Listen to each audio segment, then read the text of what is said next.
Hello. Say hello.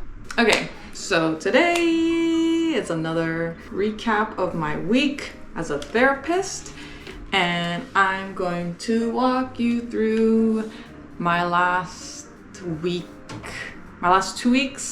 I was actually out of town for one of the weeks, so I didn't see any clients, which meant no money and which meant no hours, but that is what it is in private practice. You can take as much vacation off, but it also means you're not gonna get paid. Other than that, well, I haven't made one of these videos in a week and I forgot what I usually talk about. I think I just go through my numbers. So this week I made $520 in revenue, which is probably the highest I've ever made since I've been tracking, which is great. I gained 9 extra hours for my licensure. So I'm 1,265 hours. And remember, I need 3,000, so I'm not halfway yet. And I had 0 inquiries this week, although I had one last week from a full fee client. Yeah, and I haven't had one in a while. Full fee, not sliding scale. So that was really exciting, but I don't think the consult went that well, in my opinion. I was really stumbling on my words and stuff. But anyways, I'm glad that I am getting full fee consults, so that's really nice. That's it. Is that it? Oh yeah, and then 1,000 for YouTube watch hours. I'm at 1,268, which is 6+ hours from last week, and honestly is going a lot slower there than I expected. I thought it'd be easier to get more hours every week, but alas, I am wrong. Oh, what happened is I reached 1,000 subscribers. Woo! If you watched my previous video about me and my birthday, you can see when I reached the 1K.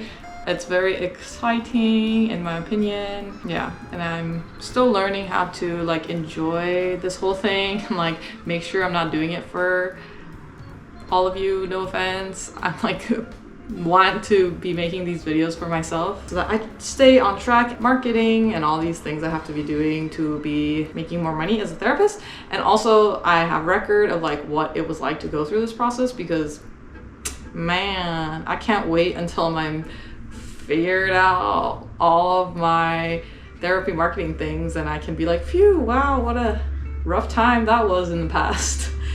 But anyways, yeah, I kind of want to keep this video short because I don't have as much time this week to edit it. So my thoughts as a therapist this week, my whole supervision was pretty much me dissecting if Gestalt was biased towards individualism versus collectivism, and kind of not arguing, but I was trying to say that I think that it's more individualistic, but I think after talking to my supervisor about it, I think it is not as biased as I originally thought. Gestalt therapy originated from Fritz Perls, who was Jewish in Nazi Germany, and he basically didn't want people to just agree to social norms and have something like Nazi Germany happen again. I mean, that's not his main driver for creating Gestalt, but a large part of Gestalt is really understanding and bringing awareness to the choices that you've made and not just blindly following what everybody else wants. So at face value, it kind of sounds very individualistic, which I thought, because it's constantly asking trying to bring awareness to yourself.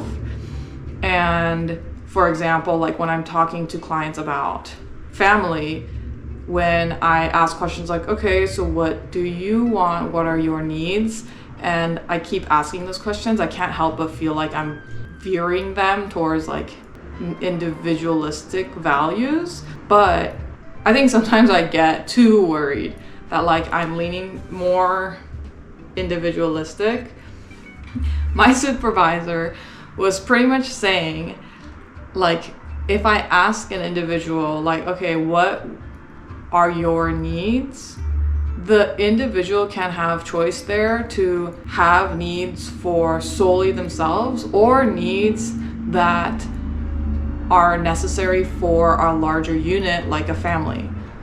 It's up to the individual to decide like at what level they want to look at like what themselves, if that kind of makes sense. Like if the individual makes decisions that works best for the family unit, then as long as like the individual is aware of that being a choice that they want and it like works for them, then I'm like okay with that as a therapist. And it's not really my place to say that's like you should actually think about yourself more. I think that's where it gets problematic, and I really don't like that. But anyways, I think because a part of me is like so maybe used to, honestly, like my personal upbringing maybe of like squashing personal needs to meet the needs of a family or a bigger unit. When I repeatedly ask somebody what their needs are, it starts to feel a little uncomfortable for me. But in supervision, it brought up to surface that that's like my own thing, that I'm not comfortable like doing that. And there's no indication from a client being like, why are you just focusing on my needs and not my family?